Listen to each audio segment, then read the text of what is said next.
Hello friends, I'm George, the nice smelling gentleman. Welcome back to the channel guys. I hope that all of you are doing good. Now I'm starting a new series of videos which I'm going to call my note of the month. So in this series of videos each month I will pick a random fragrance note, popular fragrance note, and then I'll prepare a list of at least 10 fragrances that rely heavily on that note. And since we are in the midst of winter, at least around where I live, I've picked up for this month's note of the month, I've picked up the note of tobacco. I think that the winter time is probably the best time to wear fragrances that rely heavily on the tobacco note. So for this video today, I've prepared a list of 11 fragrances that have a tobacco note in them, and those fragrances will be for every type of budget.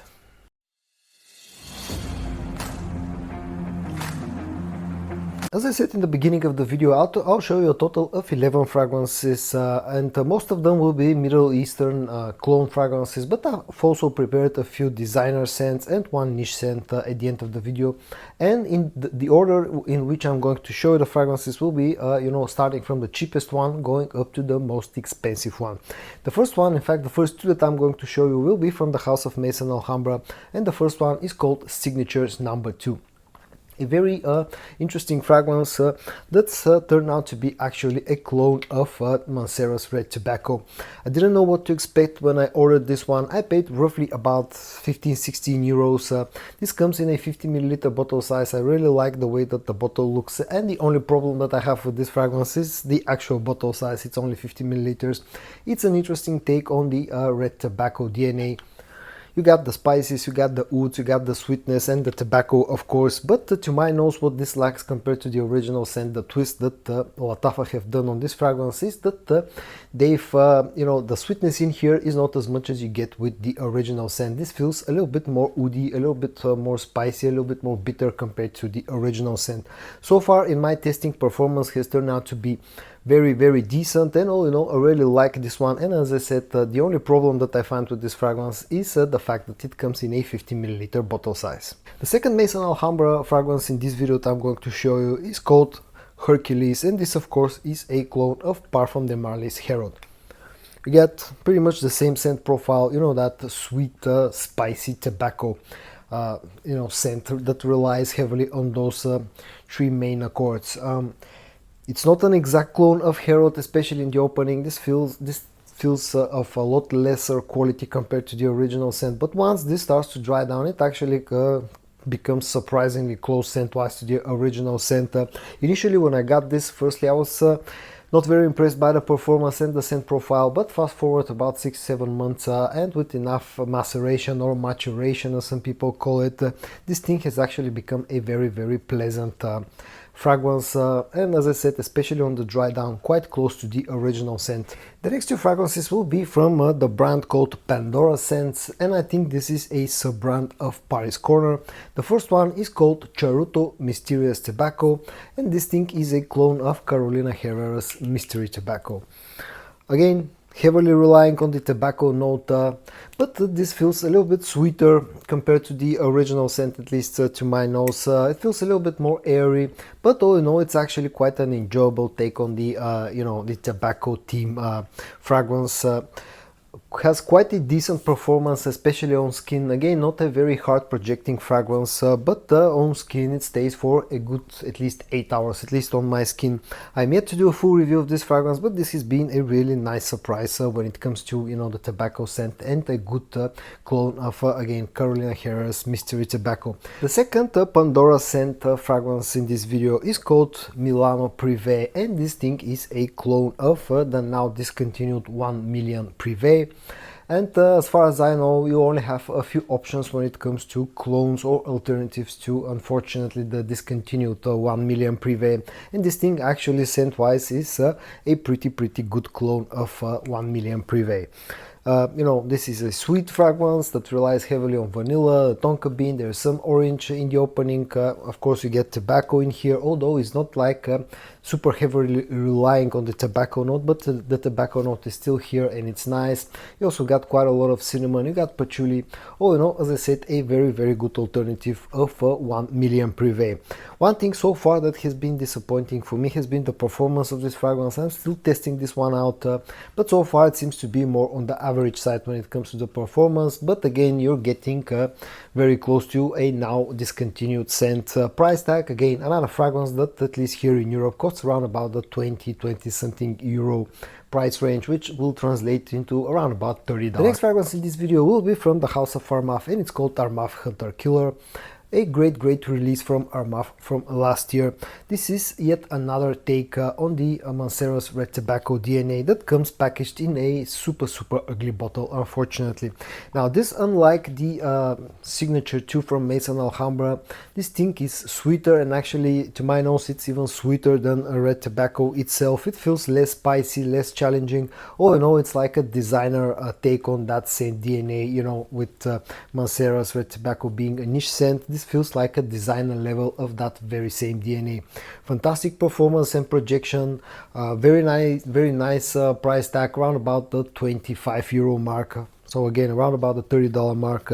Oh, you know, a really good fragrance and one of my best discoveries of last year. And again, the only gripe that I have with this fragrance is the super ugly bottle. The next fragrance that I'm going to show you will actually be the first designer scent in this video. It comes from the house of the brand of CK, and it's called One Shock for Him.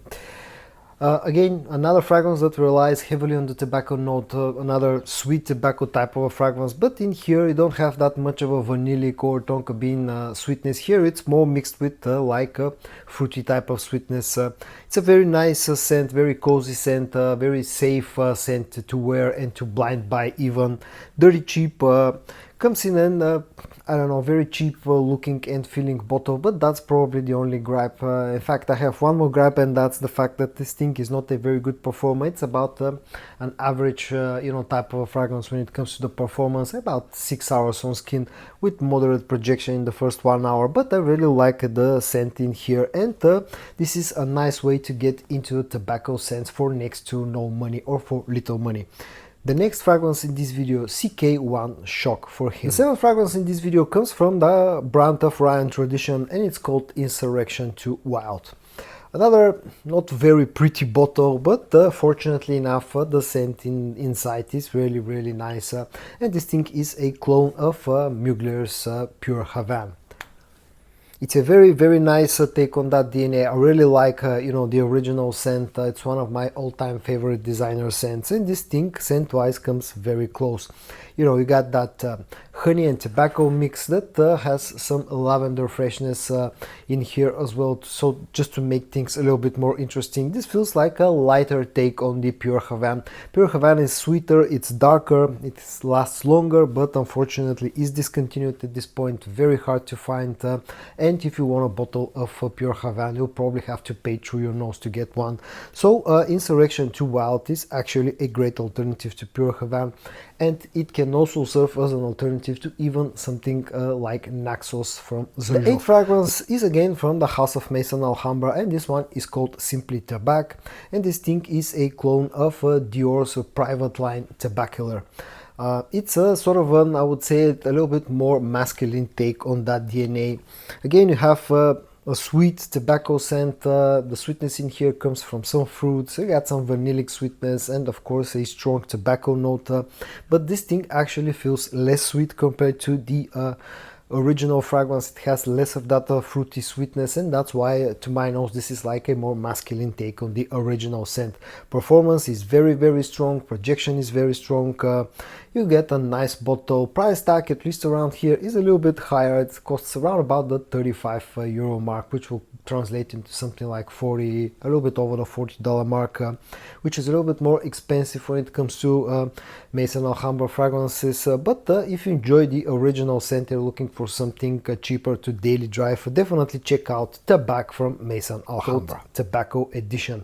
To my opinion, to this day, this is the best clone of Tom Ford's Tobacco Vanille. Very, very similar to the original scent. In fact, this thing feels stronger than the the original scent, especially the formulations nowadays that you can get. It's a sweet tobacco scent that relies a lot on the vanilla. There's some cinnamon, some more spices, some oats on the dry down. It's super, super strong, very long lasting, a beast mode performing fragrance that has a fantastic quality. A little bit more expensive. The amber oud line is a little bit more expensive, at least here in Europe. This thing costs around about the 40 euro mark for 60 milliliter bottle size, which will translate into something close to $50. But you get a fantastic quality in return. Great looking bottle and filling bottle, fantastic quality of the juice, fantastic performance and projection. All in all, a super, super nice clone of Tobacco Vanille, and as I said, in my opinion, the best clone of Tobacco Vanille, and it's called Al Haramain Amber Oud Tobacco Edition.